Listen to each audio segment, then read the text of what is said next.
Hi guys, welcome to the channel. So today we are going to start with the topic of principle of superposition.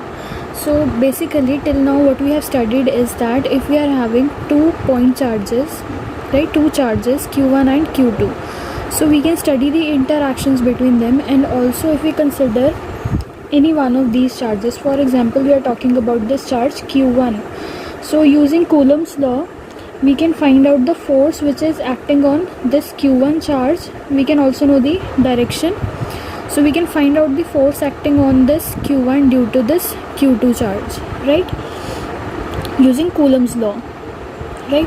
So now basically if another charge q3 is introduced somewhere here, so this q3 charge will also be exerting some force on this particular charge q1, right, in this direction, right. So it will be force on q1 due to q3, so it will be f13. What will be the direction? The direction will be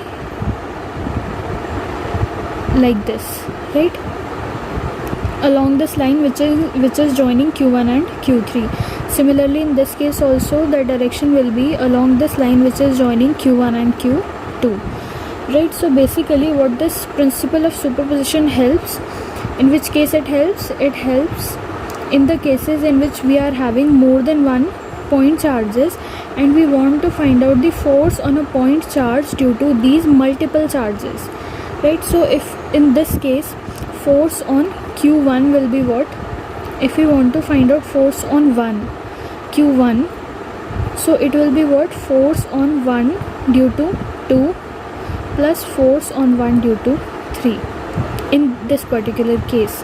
Similarly if we are having n number of charges across around this q charge, so what will be the force? It will be the vector sum of all the forces exerted by all the charges which are present around that particular point charge. So basically if we are having this point charge q and around this there are number of charges q1, q2, suppose this is q3, just like this there are n number of charges around this q charge. So net force will be what? Net force on this q charge will be f1 plus f2 plus f3. Let's say it is q, no, it is q only, so it will be force due to q1 charge, force due to q2 charge, due to q3 charge, so on up to qn charges, right. It will be a vector sum. So this is basically what is principle of superposition.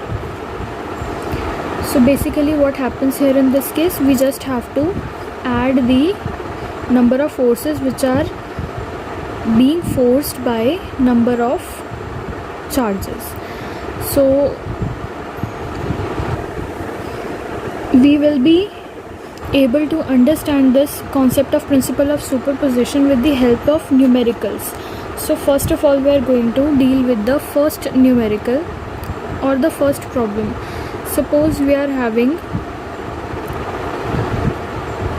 an equilateral triangle. Here we are having plus q charge. Here suppose we are having plus 2q charge. Here also we are having plus q charge.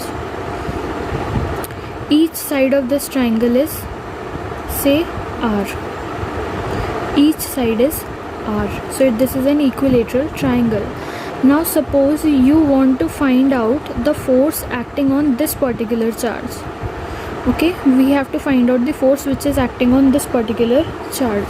So now how to proceed? First of all we have to see how many forces are acting. Okay, so on this plus q charge we are having this plus q charge, right. Both will repel each other, right, because these are similar charges, so similar charges will repel each other. So this charge will exert force like this, right. So this charge will exert force like this.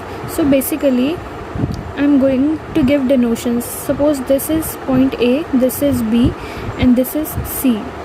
So at A due to charge present at B, it will be force AB, right? Force on this charge present at A due to charge present at B.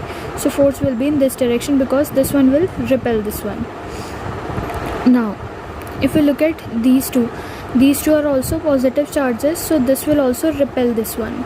So here force will be in this direction, so it will be F of AC, right? Force acting on charge present at this point A due to charge present at point C, so it will be FAC.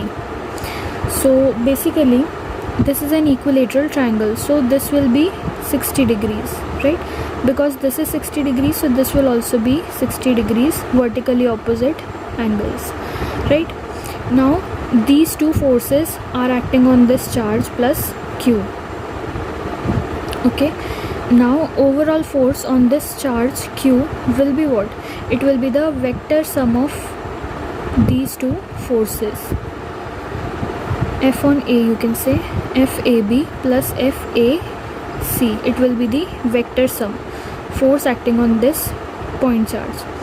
So what we know is that formula force is what? K Q by R square. So here force will be K Q1, sorry, force is what? K Q1 Q2 by distance square. This is the formula for force. So in this case, in case of FAB, K into Q1 is Q, Q2 is also Q, so Q into Q, Q square upon distance square, that is R square, plus F of AC will be what? F of AC, it will be K into Q1, that is Q, into Q2, 2Q upon R square. So FA will be what? KQ square by R square plus K into 2Q square by R square. So from here you can take out KQ square by R square common. So here 1 will left, here 2 will be left. So it is 3KQ square by R square. So this much force will be acting on this particular charge present at point A. Similarly, you can find out the force acting on this charge also and this charge also. On this charge, similar force will be acting, right? Same force will be acting, and on this charge you have to find out. Okay, so this you can do by yourself. Now moving ahead with the second problem. Now for the second problem, I'm not going to write down the overall question, but I would just say it out whatever is written in the question. So in the question it says that in a hydrogen atom, distance between electron and proton is 5.3 into 10 raised to power minus 13 meter. So basically in question what is given to us is that we are having a hydrogen atom, and in that hydrogen atom, distance between the proton and the electron, okay, positively charged species and a negatively charged species, the distance between them is given, that is R is given, that is 5.3 into 10 raised to power minus 11 meter. This one is given, and we have to calculate the force of attraction between them. So because these are opposite charges, so they will attract each other, so we have to find out the force of attraction acting between these two charges. So how to approach this question? So the force acting on the force between these two charges will be what? It will be K Q by R square, right? K into Q1 into Q2 by R square. So we just have to substitute the values. We know the value of K is 1 by 4 pi epsilon naught, and if nothing is given, then you have to suppose that the system is in vacuum. Okay, so for vacuum, value of K is 9 into 10 raised to power 9 Newton meter square per coulomb square approximately, into Q1 into Q2. So basically charge on proton and charge on neutron both are 1.6 into 10 raised to power minus 19, but it is negative in case of this one and positive in this case. Okay, so there is only difference of sign. So basically it will be square upon distance square, that is 5.3 into 10 raised to power minus 11 square. Okay, so you have to solve this one, and after solving what you are going to get is